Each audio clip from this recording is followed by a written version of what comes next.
Tapi satu hal yang saya pesan ke semua orang yang ada di Lumbung Arsitek, kalau Anda belum naik kelas, kemudian Anda keluar dari sekolah kehidupan ini, jangan salahkan saya Anda tidak jadi apa. Atau Anda statis, misalnya pindah jadi dari di sini jadi seorang junior, pindah lagi jadi junior, pindah lagi jadi junior, jangan salahkan.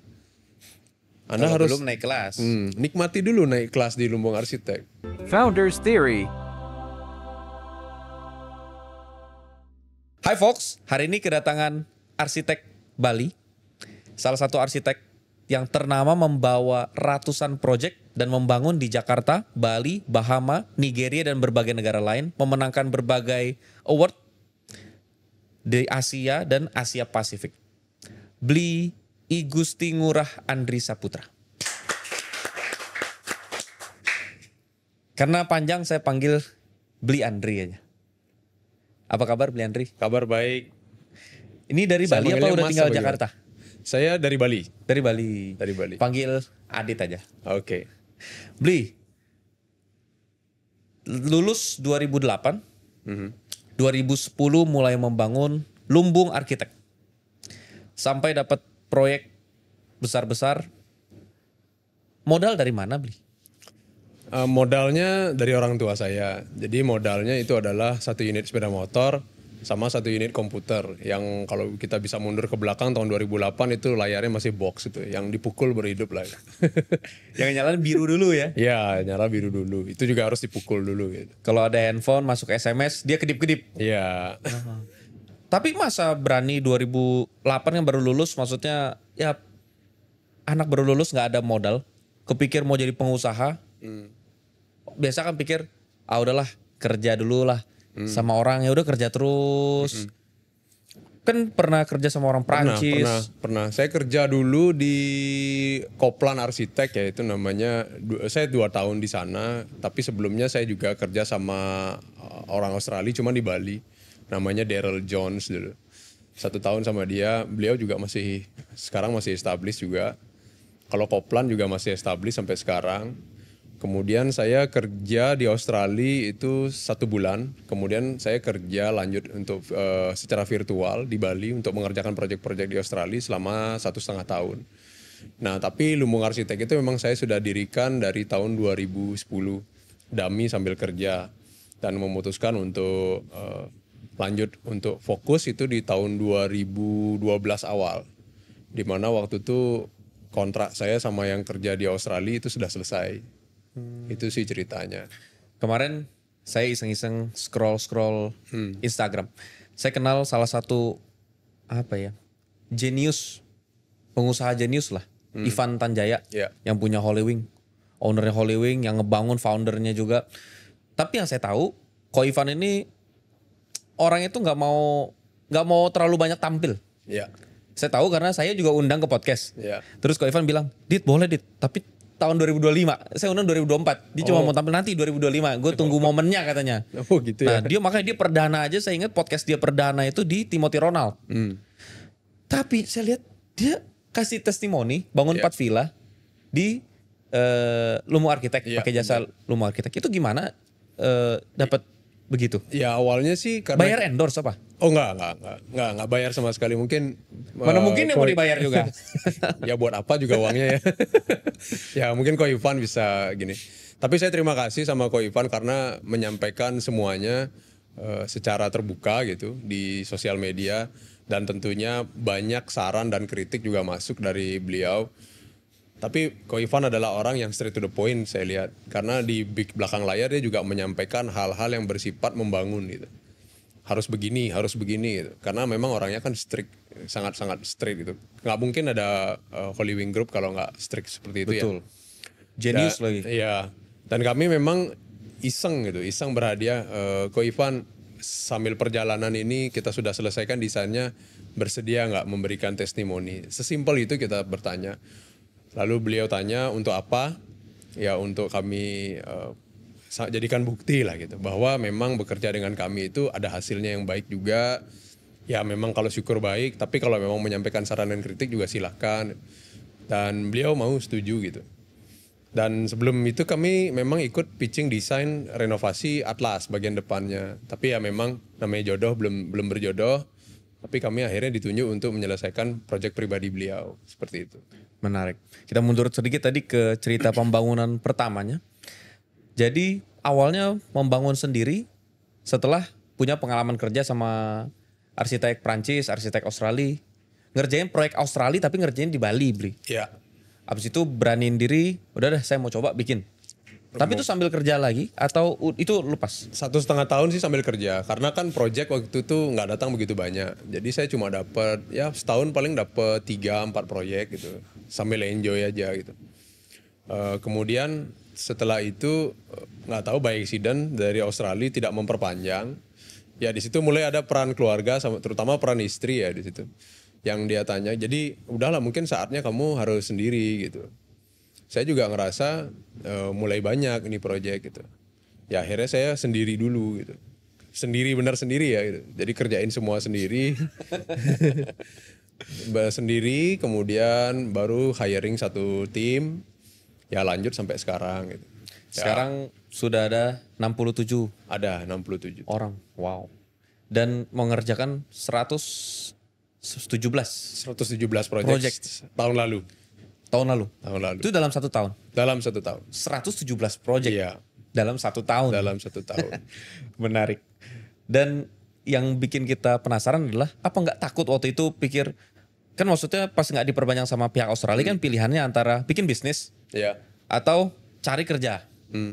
Nah, Ketakutan saya itu dicerahkan oleh istri saya waktu itu gitu. Karena istri saya itu menyampaikan satu hal begini, kamu masih bisa nggak makan tempe? Dia bilang. Itu pertanyaan dari istri saya. Ya jawaban saya sih masih gitu. Kalau emang masih bisa, ya kenapa enggak gitu. Selain itu, saya juga punya orang tua yang cukup. Orang tua saya itu perpaduan antara orang tua saya itu bukan orang sukses yang seperti orang bayangkan, tapi dia perpaduan antara ibu saya yang disiplin, sangat-sangat disiplin sekali. Kemudian bapak saya itu adalah orang yang advisor orangnya. Jadi kalau kita punya masalah apa, bahkan tetangga pun sering bertanya sama dia, masalahnya ini, ya udah tanya sama dia pasti ada jawabannya. tetangga juga nanya. Orang bijak di lingkungan situ Iya, lah gitu orang ya. bijak di lingkungan situ, Oh, di dituakan. kampung bahkan bapak saya. Tapi bapak saya bisa analisa, saya bisa simpulkan is not in success man dalam hal finansial.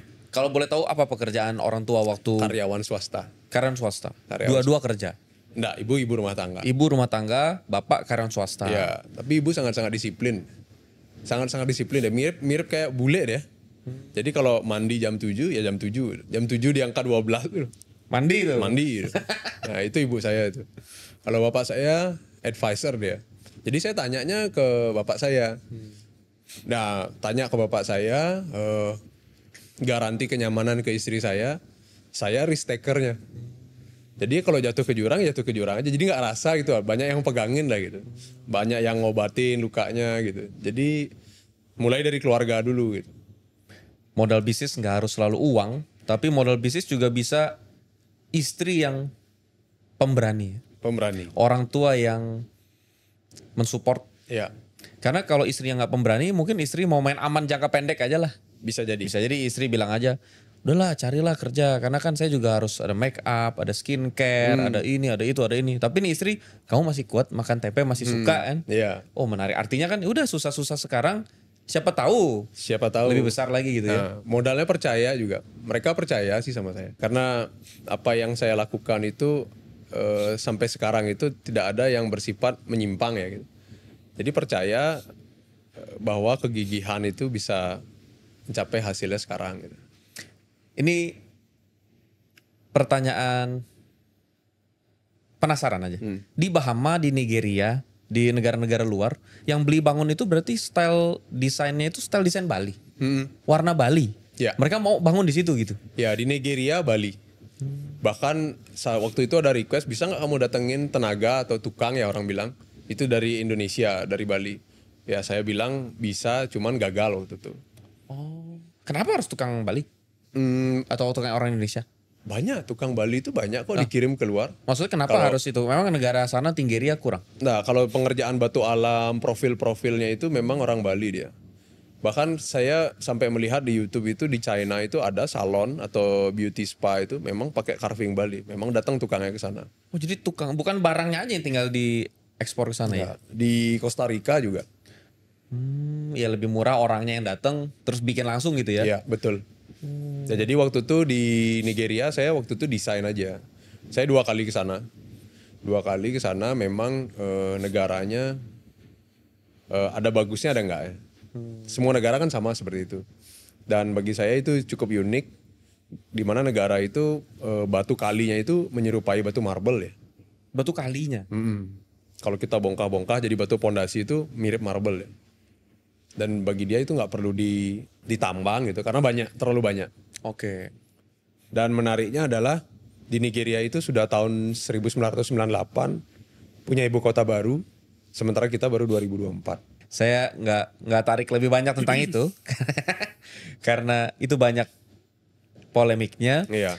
Dan tapi yang jadi penasaran adalah pencapaiannya itu 117 proyek dalam 1 tahun, mempekerjakan hampir 100 karyawan, proyeknya di luar negeri, tapi membangun itu dengan modal sepeda motor sama komputer yang kurang bagus, membangun sendirian. Jadi sekarang jadi nggak ada investor gitu. Ceritanya tahun 2017 itu saya bertemu dengan teman SMP saya. Oke. Namanya Pak Guspra. Kemudian kita memutuskan dulu di awal waktu itu karena masih umur 30-an ya. Jadi kita putuskan untuk bikin kantor di Jakarta. Jadi kantor di Jakarta tuh kita bikin sampai tahun 2000 sampai sekarang juga masih ada. Cuman case-nya itu mulai di tahun 2019. Pandemi. Nah, waktu pandemi itu kami memutuskan untuk tetap bekerja karena waktu pandemi itu dinamikanya adalah justru banyak proyek yang masuk. Oke. Karena ada yang namanya silent investor ya waktu itu. Jadi tetap berinvestasi di tengah gejolak gitu. Nah kemudian tahun 2021 kami putuskan untuk lebih concern lagi gitu. Jadi di Bali. Gimana nih kalau kita concern aja gitu, kita fokus aja gitu. Alih-alih orang merumahkan pegawai, kita rekrut menambah karyawan. 2021 ya? 2021. Itu kan orang udah nggak pengen ngapain ya waktu itu. Iya apalagi firma arsitektur, nggak masuk akal kalau merekrut di 2021. Kami itu sistemnya bubar masuk. Jadi bubar karena ada yang COVID, masuk lagi kalau udah ada yang sembuh. Oh. Ya jadi tetap kerja karena proyek itu nggak ada henti-hentinya masuk gitu. Jadi tidak ada yang dirumahkan, malah direkrut karyawan baru waktu COVID itu. Iya, dan kami melakukan yang namanya extra mile ikut sayembara. Nah, sayembara itu ikut kita kalah. Jujur, karena hadiahnya besar kita ikut, tapi kita kalah. Nah, kemudian dari sayembara itulah kita sadar bahwa sayembara itu harus dijalankan karena sayembara itu juga bersifat research gitu. Nah, tapi produk sayembara itu balik lagi apakah kita kita akan memperlakukan produk sayembara kita tuh jadi apa gitu. Nah kita putuskan jadi produk marketing waktu itu. Kita populerkan hasil sayembara kita. Nah walaupun kita mempopulerkannya dengan cara yang baik dan benar, orang ternyata menganggap ini adalah juaranya waktu itu. Tapi kita selalu disclaimer, kita bukan juaranya. Sampai mulai mendatangkan proyek, datanglah satu orang minta untuk membeli desain sayembara itu. Saya beli desain sayembaranya, tapi saya mau modifikasi. Oke. Bisa, saya bilang. Kemudian kita modifikasi. Nah kemudian dari desain sayembara itulah akhirnya desain itu boom. Desain itu boom dia. Nah setelah desainnya boom, kita mulai menambah banyak tim. Nah beruntung juga sih ketemu sama partner saya ini karena partner saya ini karakternya dia adalah tidak selalu sifatnya dia itu adalah antisipasi jauh-jauh gitu. Nah dia mengantisipasi bahwa perusahaan ini mau dibawa kemana gitu. Ya. Nah membaca perusahaan ini bakal besar, kita nggak bisa kerjain sendiri gitu. Nah akhirnya kita putuskanlah mempelajari sesuatu di luar dari koridor arsitektur. Oke. Yaitu bagaimana kita membuat arsitektur ini menjadi sebuah produk entrepreneur gitu. Oke. Jadi kita meng-hire seorang konsultan bisnis, sudah jalan tahun keempat kali ini. Jadi disitulah kita belajar bagaimana mengelola orang, mengelola keuangan, kemudian mengelola proyek-proyek itu sendiri, kemudian bagaimana merekrut orang yang tepat, kemudian juga bagaimana kita membuat sebuah flow bisnis, kemudian flow hingga mendapatkan pembayaran dan seterusnya. Gitu. Tapi sampai detik ini berarti tidak ada investor. Tidak ada investor. Bootstrap aja, uang dana sendiri. Dana sendiri. Yang diputar keuntungan lagi, perusahaan ya. diputar terus gitu ya. Iya. Menarik. Ada investor coba masuk juga. Oke, tapi belum diterima. Belum diterima. Belum menggiurkan buat Pak Guspra. Menarik. Karena jasa arsitektur ini kan sesuatu yang sangat syarat dengan subjektivitas, selera. Kita bisa bikin bagus, orang bilang nggak cocok. Kita bikin nggak bagus, orang bilang bagus sekali. Terus seringkali karena jiwanya arsitektur itu seni, tidak terlalu suka yang namanya hitung-hitungan. Dalam artian hitung-hitungan seperti komersil, lebih idealis biasanya. Biasanya yang jiwanya idealis, seni, tidak terlalu suka bisnis. Biasanya pikir, ya pokoknya kalau karya saya bagus, ya nanti ada aja yang mau. Ya. Tapi tadi kan ikut sayembara, dapat testimoni dari Ko Ivan juga karena ikut pitching. Iya. Maksudnya fighting spiritnya itu ada. Itu beli rasa semenjak Pak Guspra ini join. Jadi ada warna baru yang menyeimbangkan atau dari dulu spiritnya begitu? Kalau saya memang spirit saya itu berproses, nikmati prosesnya itu. Sehingga jangan sampai kita memikirkan sesuatu itu hasilnya aja. Itu juga saya terapkan di tim sampai sekarang itu. Nah, kemudian masuknya Pak Guspra di sini adalah memang sebagai balancing ya. Karena saya memang sisi idealis banget gitu dari sisi seninya gitu. Dan saya memutuskan gitu. Ketika berpartner harus memutuskan itu percaya dulu. Sisi apa yang akan diambil dalam pengelolaan perusahaannya itu. Nah, di perjalanan pun gitu, karena kita juga perusahaan yang berbasis arsitektur desain gitu, tim-tim itu juga banyak yang bertolak belakang gitu. Kenapa sih harus ini? Kenapa sih harus mengejar uang saja? Kenapa harus ini? Kenapa harus sales? Kenapa harus marketing? Kenapa harus ada HRD dan seterusnya? Kenapa harus pakai celana panjang? Kenapa nggak boleh merokok di mana gitu? Kenapa nggak rambutnya nggak gondrong dan seterusnya ada? Ya itu kita kelola gitu. Kita kelola, namanya juga industri kreatif, itu harus diakomodir gitu. Itu perjalanannya sehingga kita bisa memadukan antara desain yang idealisme art gitu. Kemudian itu beriring berjalanan dengan tata kelola perusahaan yang baik. Dan itu adalah value yang kita sampaikan kepada klien-klien kami itu, bahwa hal itu bisa terjadi di perusahaan kami, dan tentunya bagi mereka-mereka yang ingin membuat sebuah project itu kan ada dua ya, B2C dan B2B. Dan project-project yang B2B itu kita memang juga aware gitu loh sama sisi bisnisnya mereka gitu. Kalau ngomong bagus aja kan bisa, semua juga bagus itu. B2C juga gitu. Rumahnya desainnya bagus nggak? Nah, tapi contohnya rumah ya. Rumahnya bagus apa nggak? Bagus gitu. Kita tanya juga itu. Sisi kenyamanan Anda di mana itu. Oh, sisi kenyamanan saya adalah di kamar seluas sekian ini. Nah, itu kita nggak boleh selfish gitu. Kita harus ikut mengakomodir keinginan mereka juga. Menarik. Secara konseptual biasanya arsitektur itu punya arah bentuk menyesuaikan fungsi. Nah, kalau di ilmu arsitek yang saya tahu, fungsi menyesuaikan kebutuhan. Ya. Seperti itu ya. Karena setiap desain itu adalah sebuah perjalanan. Menarik. Bli. Secara data, mayoritas founders itu lebih dari satu orang. Hmm. Jarang ditemukan solo founders yang terus-terusan solo sampai akhir gitu ya. Ya. Biasanya rata-rata founders walaupun awalnya satu, nanti dia akan ketemu partner yang kuat lalu ngebawa itu jadi berbarengan kuat bersama karena saling ngelengkapin. Ya.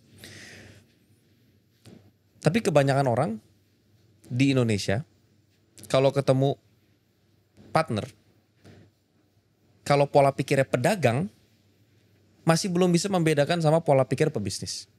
Kalau pola pikir pedagang mereka orang yang tadi serba sendiri. Mungkin karyawannya ada 100 orang, tapi sebenarnya mereka sendirian. Ya.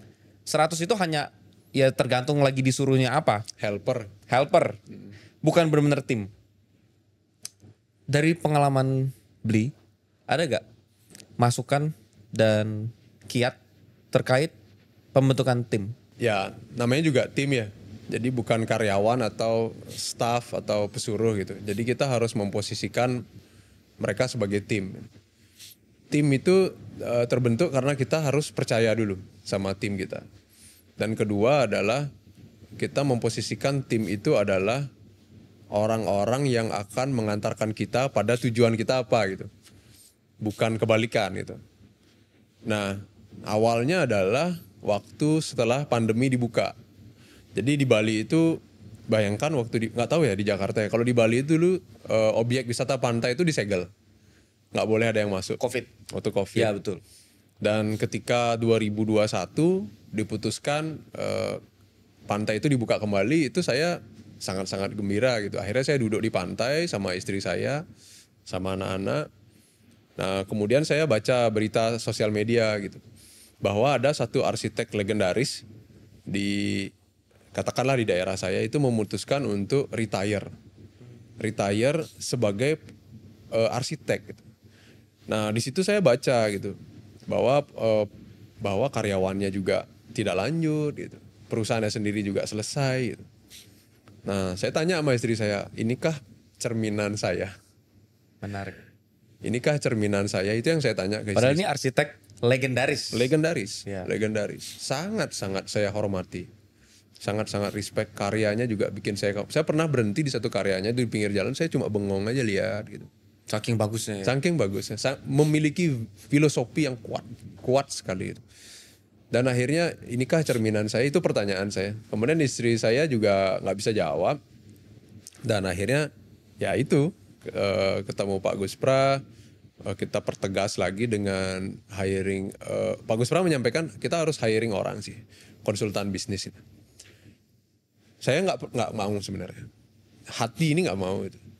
Cuman komitmen kerjasama menyatakan harus mau, percaya. Jadi itu yang kita jalankan. Dan memang selama proses perjalanan konsultan bisnis itu saya selalu ngelawan. Nggak bisa ini, oh nggak boleh ini, nggak bisa, nggak mungkin. Oh nanti percayakannya sama orang, nggak mungkin gitu. Selalu saya diawali dengan kata nggak mungkin, susah. Tapi ya itu, kita harus berani gitu, memberi dan percaya. Dan meyakini juga bahwa kalau kita sama-sama menempuh jenjang pendidikan yang sama, arsitek misalnya, dia pasti akan bisa menjadi seperti apa yang kita mau.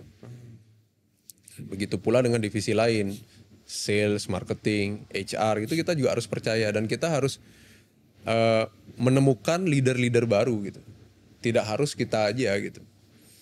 Bener. Karena kalau dihitung-hitung pakai angka kalkulator umum, nggak mungkin sehebat-hebatnya beli Andri 1 tahun bisa kerjakan 117 proyek sendirian. Betul. Maksudnya kalau punya 100 helper pun nggak mungkin. Artinya maksudnya menggambarnya. Kapan waktu menggambar? Masa satu proyek gambar 3 hari? Itu kan karena ada yang bantu jadi tim gambarnya, ada yang bantu ambil proyeknya, atau maksudnya jadi sales marketingnya kan? Iya. Belum lagi yang membantu kelola cash flow keuangannya supaya tepat. Karena kalau nggak tepat, waduh proyeknya kan life cycle-nya itu cukup panjang. Iya. Dia mungkin baru bayar lagi 3 bulan. Ya kalau ingat kita ngajuin invoice. Ah, Kalau nggak kan dia diam aja juga. makanya jadi itu hal yang penting karena founders harus ingat kita nih targetnya program ini ada untuk membentuk mindset pebisnis, bukan pedagang. Iya. Orang suka berhenti di pedagang. Artinya oh ya dulu saya karyawan. Sekarang saya punya perusahaan. Gitu. Mandiri. Wah karyawan saya sekarang ada banyak kata dia. Tapi belum tentu bisnis yang punya karyawan banyak itu bisnis. Ciri-cirinya adalah kalau ownernya sakit, bisnisnya harus ikut sakit. Ownernya pingsan, Ya. ya dia nggak bisa gambar, dia nggak bisa cari deal, dia nggak bisa ngitung keuangan lagi. Ya itu berarti bisnisnya tutup. Kalau ownernya resign ya berarti udah selesai itu bisnisnya. Itu berarti dagang. Iya. Dia punya toko warung tapi besar. 100 helper cuman buat seperti ngambilin barang doang sebenarnya Iya, kalau itu benar. warung. Iya. Ya udah ambilin gula, diambilin gula. Gulanya 100 kilo jadi kan nggak mungkin diangkat sendiri. Cuman bantu-bantu begitu aja tapi semua ada di dia. Saya gitu dah 8 tahun. 8 tahun yang sebelum Dari mulai awal itu. evolusi Iya. di bisnis. Setelah mulai evolusi bisnis awalnya pasti tadi nggak mungkin. Masa dia disuruh mikir? Ya. Masa dia disuruh mikir kan selama ini saya yang mikir. Ya. Nah gimana tuh beli? Menyeimbangkan itu kan pasti kan namanya idealis kita kan. Kok dia ini dialami sama hampir semua orang yang berevolusi dari pedagang jadi pebisnis. Masa dia mikir marketing? Lebih ngerti saya. Masa dia yang gambar? Lebih Iya. ngerti saya. Ya. Saya sih ikhlas ya. Prinsip saya ikhlas itu. Percaya dan ikhlas itu. Kenapa ikhlas?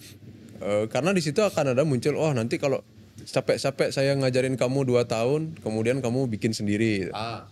Itu jawabannya sih ikhlas. Kalau emang mau bikin sendiri ya sudah, itu mungkin memang sudah jalannya dia. Kan kita sendiri juga pengen sukses kan? Ya. Kita juga pengen menjadi orang gitu. Dan mereka pun juga pengen itu. Tapi kalau mereka ingin ikut kapal kita jangka panjang, silahkan juga gitu. Tapi yang paling penting adalah bagaimana value kita sebagai pengusaha arsitektur ini terdelivery dengan baik gitu. Visi dan misi kita terdelivery dengan baik setiap saat, setiap waktu, dan setiap orang yang keluar dan yang masuk. Jadi orang itu tahu kita mau kemana gitu. Dan saya dulu juga diajak, ayo bikin visi misi gitu. Apaan sih gitu? Tujuannya ternyata adalah supaya orang tahu gitu. Kapal ini mau dibawa kemana gitu. Kalau orang nggak tahu ya orang datang ke kita ya sebagai helper gitu. Tapi ketika dia tahu kapal ini mau kemana gitu. Dan di sanalah dia tahu saya mau transit di tahun kelima. Saya mau transit di tahun ketiga. Ya. Saya mau ikut sampai kapal ini finish gitu. Jasa firma arsitektur tuh banyak, tapi yang visinya clear. Nggak usah mikir lama kalau ngomongin lumbung arsitek. Udah jelas tujuannya adalah gimana caranya ngebawa nuansa Bali, gaya Bali ke dunia. Ke dunia. Udah jelas itu. Iya. Satu kalimat clear. Pemimpinnya bisa pergi, istirahat, pingsan.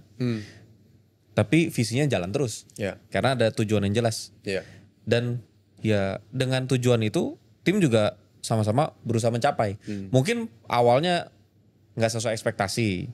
Tapi namanya orang percaya ya kita juga bisa lebih hebat. Karena kita banyak ngelakuin salah-salah di proyek-proyek awal. Iya. Ya gimana bisa orang baru join kita terus kita paksa dia langsung sempurna kayak kita yang sekarang. Padahal kita juga banyak salah proyek awal. Iya. Makanya Beli tadi bilang percaya dan ikhlas. Tapi yang hebat adalah kata ikhlas. Karena biasanya orang mikirnya gini Beli. Enak aja. Saya ngajarin kamu ntar kamu pinter sendiri. Kamu bikin sendiri. Mendingan saya nggak gede sekalian. Mendingan saya tetap kecil tapi nggak ada lagi yang khianatin saya. Iya. Daripada saya besar tapi meresikokan yang lain besar. Iya. Nah tapi tadi masuk akal sekali yang Beli bilang. Loh kita juga mau sukses. Kalau kita kerja sama orang pun mungkin kalau kita kepikir satu hari saya pengen lebih besar. Ya Iya. pengen bikin sendiri. Betul. Kenapa kita harus nahan orang? Kenapa prinsipnya daripada nanti dia besar mendingan saya kecil. Prinsipnya diganti jadi ya udah nggak apa-apa dia besar. Selama dua-duanya jadi semakin besar kenapa enggak? Iya. Mungkin jangan-jangan pola pikir pedagang itulah yang bikin Indonesia mungkin jadi sedikit terkendala karena setiap kali mau delegasi, mau kasih kepercayaan, pikirnya nanti dia ngerti. Lah justru kan tujuan delegasi supaya dia ngerti. Supaya dia ngerti. Coba kalau pedagang mikir nanti bahaya kalau dia ngerti. Nah. Nanti kalau dia ngerti gimana? Lah justru emang supaya dia ngerti. Tapi kalau dia ngerti nanti dia bisa bikin sendiri. Nah balik lagi kalau ada orang mau jangka panjang di dalam, ya silakan. Mau keluar silakan. Yang penting keluar dan masuknya orang, value-nya itu nggak bisa hilang. Ya. Pertanyaannya gimana sekarang mendelivery value-nya ketika orang keluar dan ada orang baru masuk. Sementara kita sudah usianya tua atau capek menjelaskan yang sama lagi nih gitu. Transisi gimana tuh? Jadi saya membuat sebuah format yang kita sebut namanya framework berpikir foundernya. Jadi framework berpikir foundernya itu sendiri kita terjemahkan dalam sebuah tulisan yang kita jabarkan cara berpikir kita as a founder. Itu kita tuliskan di Hebat. di dalam sebuah kertas gitu dengan berikut dengan penjelasannya gitu. Nah, kemudian framework inilah yang kita minta mereka untuk menjalankan daily-nya gitu. Sehingga kita mengcloning diri kita menjadi banyak gitu. Cloningnya 100% nggak? Ya nggak mungkin. Tapi kalau 90% mungkin gitu. Kalau kualitas kita menyentuh di 90%, bagus nggak? Bagus daripada nol banget kan? Ya. Nah, jadi tugasnya adalah baca. Sebelum masuk itu dia baca framework berpikir. Kemudian yang kedua adalah kita bikin technical foundation-nya. Bapak Andri Saputra ini dari mana sih ngedesain itu? Mulainya dari mana sih? Dengan cara apa sih metode mendesainnya? Itu kita terjemahkan dalam satu in-house book atau buku saku di perusahaan kami. Itu kita sebutnya Atma Pandu Aksara namanya. Framework berpikir kita namanya Cakras. Oke. Cakras. Jadi conscious belief, heart awareness, keep curious, action, dan balik lagi self reflection. Jadi habis melakukan sesuatu itu tetap harus mawas diri. Apa kurangnya? Besok nggak boleh lakukan lagi. Terus berputar seperti itu life cycle-nya. Lalu technical foundation-nya Atma Pandu Aksara. Jadi di situ adalah kerangka berpikir saya dalam memulai sebuah desain. Oh, gayanya Andri itu begini gitu. Ya baca aja dulu buku ini. Baru kita tes. Saya juga waktu bikin itu nggak mau saya. Iya. Dan kemudian saya tanya sama partner saya Pak Guspra, ada nggak sih perusahaan kayak gini? Perusahaan arsitek yang begini? Dibantu dicarikan, kita akhirnya melakukan sebuah misi mencari perusahaan-perusahaan yang seperti kita inginkan. Kita nemunya dua. Yang pertama adalah Gensler Arsitek, itu bahkan sudah almarhum. Nah, saya datang ke kantornya yang di Singapura gitu. Nah, disitulah saya melihat sebuah perusahaan yang sangat firm dengan 45 cabang di dunia. 45 cabang dunia, orangnya sudah almarhum. Nah, di situ saya mengajukan pertanyaan. Oh, saya waktu itu sampaikan, saya nih ngefans loh sama Gensler.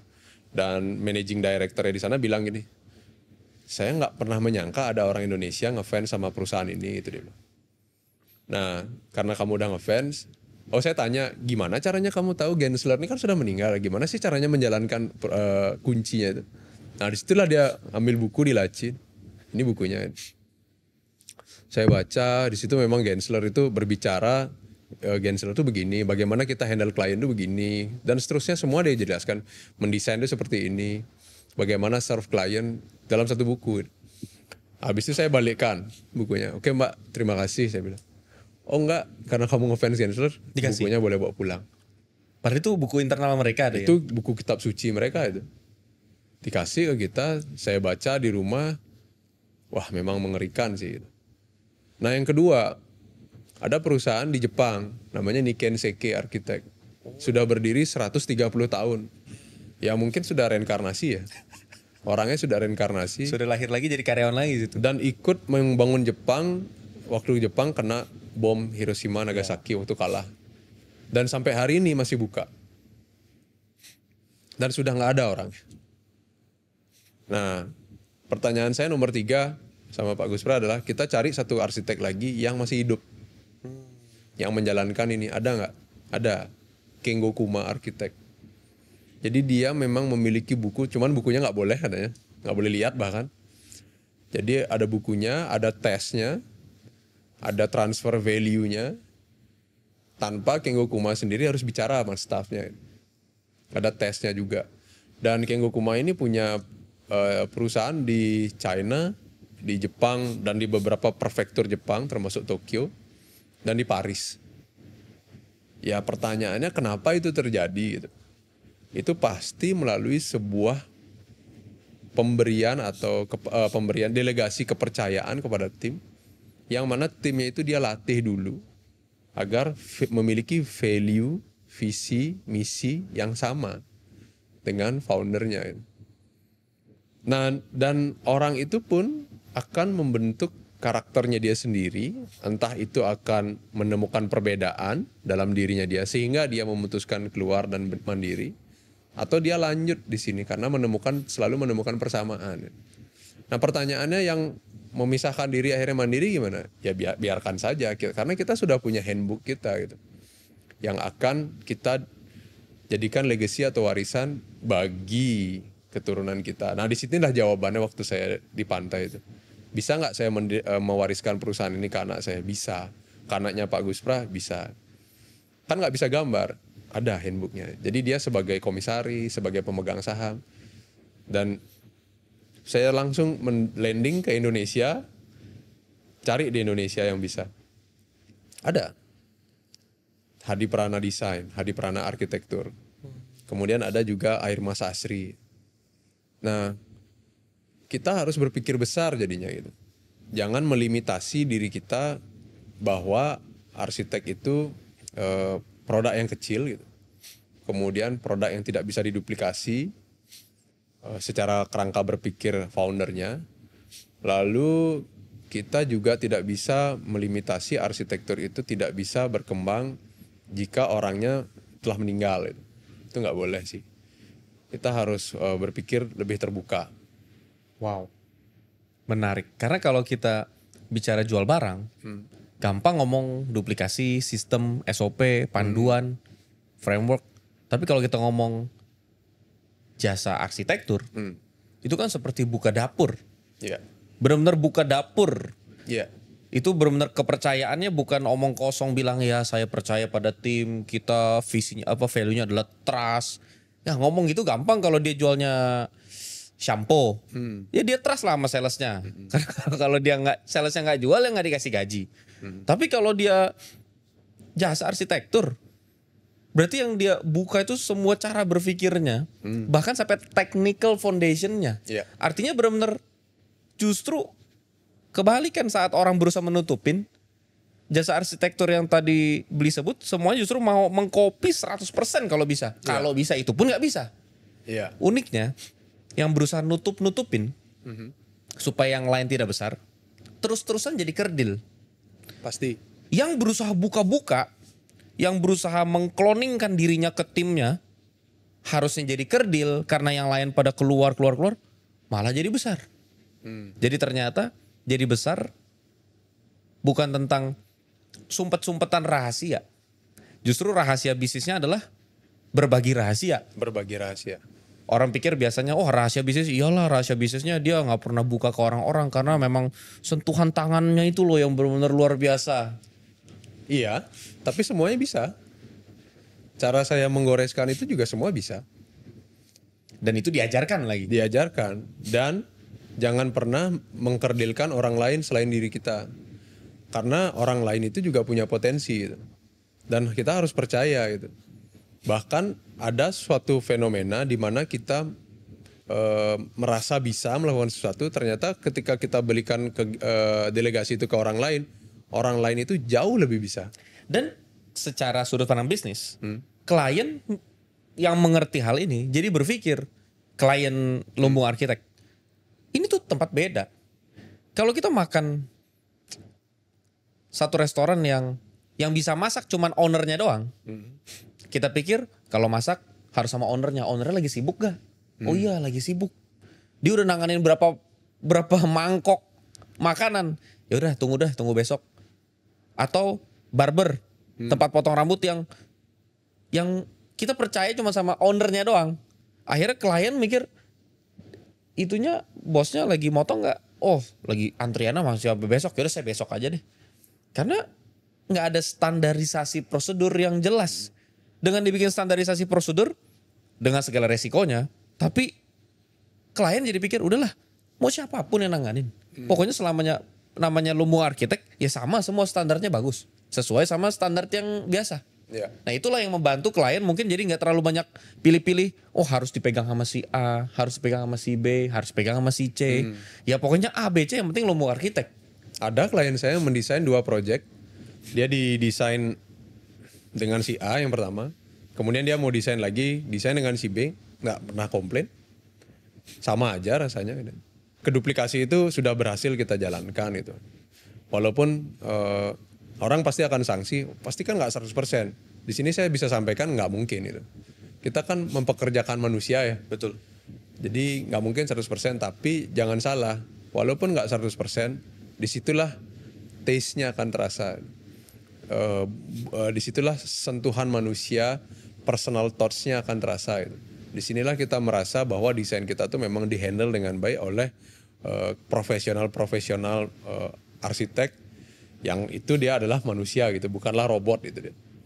Di situ saya bisa jamin gitu. Karena sekalipun ada technical foundation itu, makanya tadi perhatikan cara penamaannya saya suka sekali, technical foundation. Kenapa foundation? Yang dilatih itu fondasinya. Tapi cara dia merias aksesoris gedungnya itu ya tergantung taste-nya dia masing-masing. Jauh lebih bagus. Dari begitu kan bukannya kita berusaha merobotkan orang dengan cara berpikirnya Bli Andri. Enggak. Tapi bagaimana foundationnya sama-sama kokoh punya standar. Tapi mereka semua punya taste masing-masing yang orang bikin, wah jangan-jangan project A dengan arsitektur A, project B dengan arsitektur B. Pasti mau bikin C, boleh gak cari arsitektur C? Karena nanti semua arsitek kan punya value-nya beda-beda. Dan itu bikin persaingannya bukan jadi banting-banting harga. Yeah. Karena biasa, jadi kalau orang berpikir udahlah mau bikin bisnis gampang, udah sana jasa arsitektur berapa? 100. Ya udah di sini 80 aja deh. 80 di sini 60 aja deh. Iya. Iya. Ngalamin nggak orang banting-banting harga beli? Dulu saya mengalami sih hal-hal yang sifatnya seperti itu karena kita berada di kolam yang tidak seharusnya gitu. Ternyata memilih kolam di mana kita menjual produk kita itu juga penting. Ya. Memilih kolam. Jadi lompat ke kolam yang di mana kita yakini ada segmen di mana orang lebih menghargai produk kita itu jauh lebih penting. Satu case waktu saya memutuskan buka kantor di Jakarta contohnya. Waktu di Bali itu sendiri saya mau ngedesain rumah gaya Bali gitu. Kompetitornya kan banyak. Jadi ada si A, si B, bahkan sampai 100 orang, 100 arsitek gitu.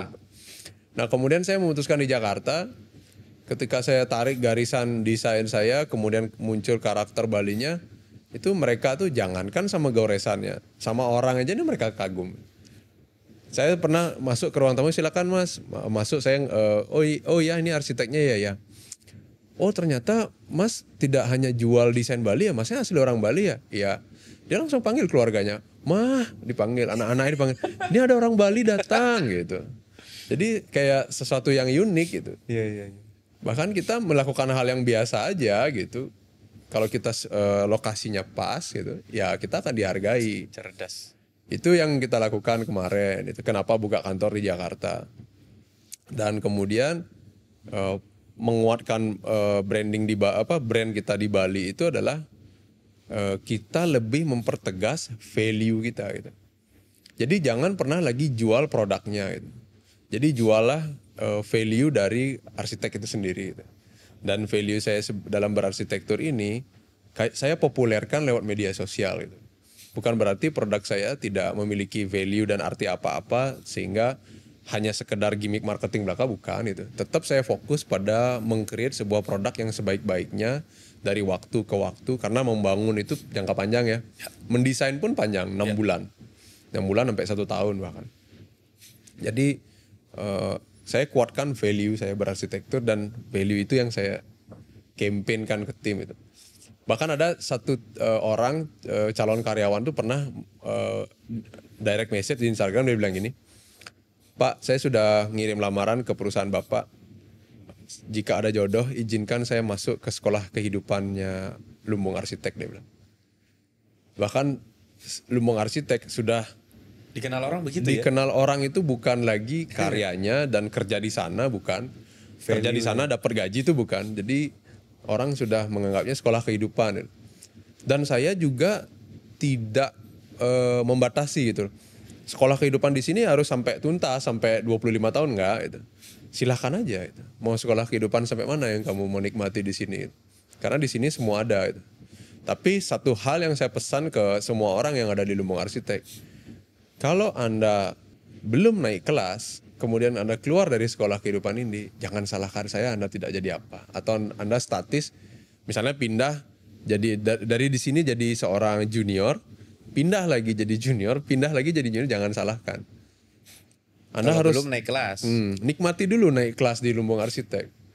Selalu saya bilang jangan percaya fokus sama hasilnya, menikmati prosesnya sampai Anda naik kelas. Setelah naik kelas di sini, Anda mau kemana itu keputusan Anda gitu. Itu yang saya remind ke mereka. Menarik. Tempat kerja yang bukan hanya jadi tempat kerja tapi jadi akademi sekaligus rumah. Akademi karena dilatih, bukan hanya dituntut. Rumah karena selain dilatih tapi dibimbing. Ya. Dilatih dan dibimbing, dilatih maksudnya secara teknikal, dibimbing secara prinsip-prinsip hidup. Karena tadi value yang tadi percaya dan ikhlas itu hanya bisa terjadi kalau bondingnya juga kuat. Ya. Kalau dia bondingnya nggak kuat, ya gimana dia nggak keluar. Itulah kenapa resikonya jadi besar sekali kalau ngelatih teknikal tapi nggak ngebangun bondingnya. Ya. Nah ketika ngebangun bonding, pelamar kerja yang belum pernah kerja pun sudah dengar-dengar dari orang. Oh ini tempat agak beda nih. Ya. Tapi itulah yang memang seharusnya karena kita mempekerjakan manusia, apalagi seniman. Ya. Bagaimana mengakomodir dan menyesuaikan titik seimbangnya itu bukan pekerjaan mudah. Sekarang terlihat mudah. Tapi kan orang nggak lihat dari 2010 itu ngebangunnya seperti apa. Terus pasti saya yakin walaupun ini diskusi dengan Gus Pranya udah modelnya udah kayak apalah. Karena kan sangat bertolak belakang mungkin. Gus Pra orangnya mungkin lebih planning, perencanaan, terukur, ini. Beli lebih orangnya flow, fleksibel. Akhirnya ngegas ya. jadi harus tapi itulah yang jadi putih dan hitam, keras dan lembut saling menyeimbangkan. Oleh karena itu kalau kita ketemu orang yang berbeda jangan anti. Kalau founders ketemu orang yang berbeda jangan anti. Jangan-jangan orang yang sangat berbeda itulah yang bisa ngelengkapin. Tadi sebelum kamera nyala Beli bilang jangan memegahkan kehebatan. Tapi justru yang dimegahkan itu kelemahan. Ya. Supaya nanti partner itu ngisi kelemahan kita. Orang biasanya nggak mau ngomongin kelemahan supaya ditutupin aja. Ya. Tapi kalau ditutupin di mana? Orang tahu kelemahannya apa. Ya. Contoh nih, saya paling nggak bisa jualan. Itu kebanggaan apa kekurangan itu? Tapi orang banyak membanggakan dirinya. Aduh, saya paling nggak bisa jualan. Padahal hidup ini jualan. Kita melamar pekerjaan aja menjual diri kan dalam tanda kutip kan. Melamar pekerjaan kan menjual diri. Saya adalah seorang ini, saya ini supaya diterima kerja kan. Tapi banyak orang membatasi diri saya nggak bisa jualan gitu. Padahal hidup ini ya jualan gitu. Itu yang pertama. Kemudian yang kedua ya memang betul sih Pak. Saya juga bilang kita sama-sama antik sebenarnya. Pak Gus Pra antik ke kanan, saya antik ke kiri gitu. Jadi itu yang saya coba ikhlaskan gitu. Ikhlas dan percaya intinya. Kalau emang hidup ini harus ke kanan, ke kanan. Saya juga, Pak Gus Pra juga gitu. Kalau desain, yang mana dia pernah intervensi saya, desainmu jelek lah gitu. Enggak, dia pasti percaya. Tapi desainmu ini tolong dong di SOP-kan gitu. Kan nggak mungkin desain bagus di SOP-kan. Ya flow-nya ayo coba ayo. Technical foundation-nya jadi flow-nya. Contoh nih, kita rekrut orang baru. Orang baru ini sekarang dapat project baru. Dan kemudian dia harus ke lapangan untuk cek mulai tanahnya segala macam. Gimana cara ngajarinnya? Saya sih kuat ngajarinnya. 30 kali saya masih kuat kok ngajarin. 31 gimana 31, ya kan? 100, keluar masuk. Ngajarin yang ke-30, kerja sebulan, resign. Wah, pingsan dah. Iya. Ya, harus buat SOP lagi. Jadi kita buatkan SOP ke lapangan, cek tiang listrik, batas tanah, Indomaret, sekitar lebar jalan. Itu juga harus cek. Mulai ngedesain, siapkan pensil, penggaris, kertas. Memulai dengan metode ini, berpikir gini, collect data klien, interview dengan klien, kita siapkan FAQ. Kan nggak semua orang pinter. Kita anggap semua orang tuh hebat, iya. Tapi ketika masuk ke sini, kita coba generalis ya. Nah, sehingga itu perpaduan value-nya dia sebagai seorang idealisme tamatan arsitek, kemudian dipadukan dengan value kita plus dengan standar. Cepat kok jadinya. Induction-nya sangat-sangat cepat di perusahaan kami. Dan cepat itu dua ya. Cepat beradaptasi atau memang cepat terlihat tidak beradaptasi. Jadi kita juga cepat ngambil keputusannya gitu. Menarik. Apakah dilanjutkan atau tidak. Fox, pedagang hebat itu orang yang punya intuisi bisnis yang hebat. maka dia jadi pedagang yang hebat, pedagang yang besar. Tapi pebisnis yang hebat itu satu langkah di atas pedagang yang hebat. Pebisnis yang hebat, orang yang bisa mempolakan yang tadinya dia pikir intuisi itu, supaya lebih banyak orang bisa punya semacam intuisi yang sama, tapi terstandarisasi.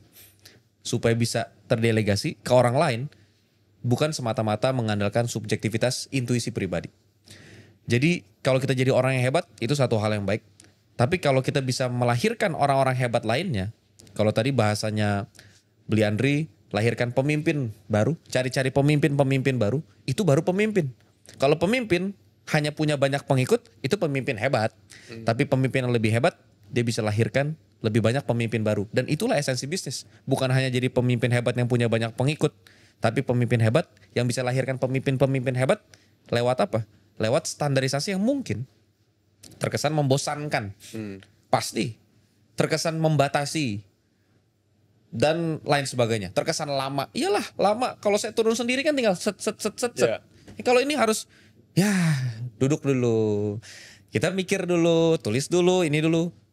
Tapi main sekarang atau main nanti? Yeah. Kalau main sekarang ya udah, yang penting owner turun terus, apa aja nanya owner, ini owner itu owner.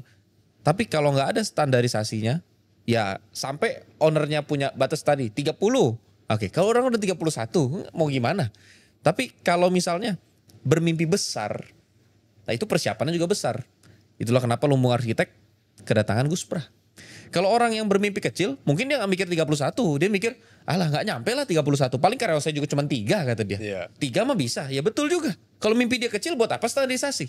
Yeah. Kalau mimpi dia kecil nggak usah standarisasi, nggak usah SOP, nggak usah berbisnis. Kalau mimpinya kecil, ya nggak usah mikir begitu. Yeah. Ngapain belajar ke Singapura, ke Jepang, lihat buku, lihat. Udahlah, karyawan saya cuma 3 orang. Udah, saya juga begini sampai mati juga begini udah cukup buat saya katanya. Yeah. Ya kalau segitu cukup ya nggak masalah. Yeah. Tapi balik lagi, ini closing penutup.